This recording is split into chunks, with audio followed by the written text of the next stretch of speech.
ইতিহাস সৃষ্টি করে টানা দ্বিতীয় সাফ শিরোপা জয় বাংলাদেশ নারী ফুটবল দলের, কিন্তু তারপরও অনিয়মিত বেতন, ক্যাম্প না হওয়া নিয়ে নেতিবাচক শিরোনামে বাংলাদেশ ফুটবল ফেডারেশন।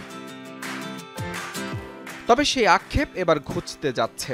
মিলেছে রেকর্ড অঙ্কের পৃষ্ঠপোষকতা। পুরনো প্রতিষ্ঠান ঢাকা ব্যাংক বর্তমানের চেয়ে দ্বিগুণেরও বেশি অঙ্কে চুক্তি নবায়ন করছে বাফুফের সঙ্গে, যে অর্থে সম্পন্ন হবে নারী ফুটবলের প্রায় সব কার্যক্রম। আমি 6 বছরের জন্য আবার রিনিউ করেছি এবং একই সাথে শুধু রিনিউ না, ওভারঅল যে সুবিধাগুলো ছিল সেগুলো আমরা ইনক্রিজ করেছি। এতদিনের যে তারা সাফল্য এনেছে বাংলাদেশে, আমাদের দিয়েছে বাংলাদেশকে, এবার আমরা তাদেরকে যেভাবে পার্টনারশিপ করে প্রেজেন্ট করব, ইনশাল্লাহ that will be very much deserving for them.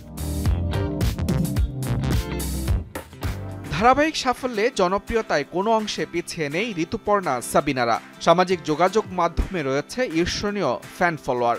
বিজ্ঞাপনের মডেল হিসেবেও দেখা মিলছে তাদের এই জনপ্রিয়তাকে এবার পুঁজি করতে চায় ফেডারেশন।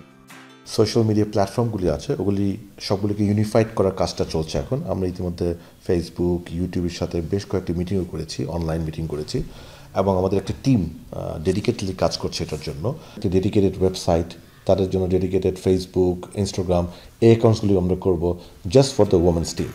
পুরুষ ফুটবলের মতো নারী ফুটবলেও আসছে সুখবর। ইংল্যান্ড ও সুইডেন বংশোদ্ভূত 2 প্রবাসী নারী ফুটবলার নাম লেখাতে চান লাল সবুজ দলে।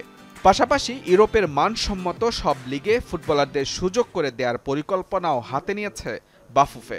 আমি ব্যক্তিগতভাবে যোগাযোগ করেছি ইউরোপিয়ান একটি খুব বিখ্যাত একজন এজেন্টকে, যিনি বিশ্বের বিভিন্ন দেশ থেকে প্লেয়ারদের নিয়ে উনি ডেনমার্ক, সুইডেন, ফিনল্যান্ড, মানে স্ক্যান্ডিনেভিয়ান দেশগুলিতে প্লেয়ার নিয়ে আসেন।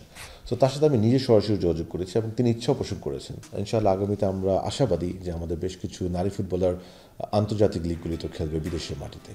এর আগে 4 মেয়াদে ক্ষমতায় থেকেও যা পারেননি সাবেক সভাপতি কাজী সালাউদ্দিন, তা মাত্র 3 মাসের মাথায় করে দেখাচ্ছে তাবিত আওয়ালের নেতৃত্বাধীন বর্তমান কমিটি, যেখানে অগ্রণী ভূমিকা পালন করছেন মার্কেটিং ও ডিজিটাল মিডিয়া মার্কেটিং কমিটির চেয়ারম্যান ফাহাদ করিম। স্টার ফুটবলার যেন বিদেশি লিগেও খেলতে পারে। মুজরামিন তারেক, যমুনা স্পোর্টস। এবং একই সাথে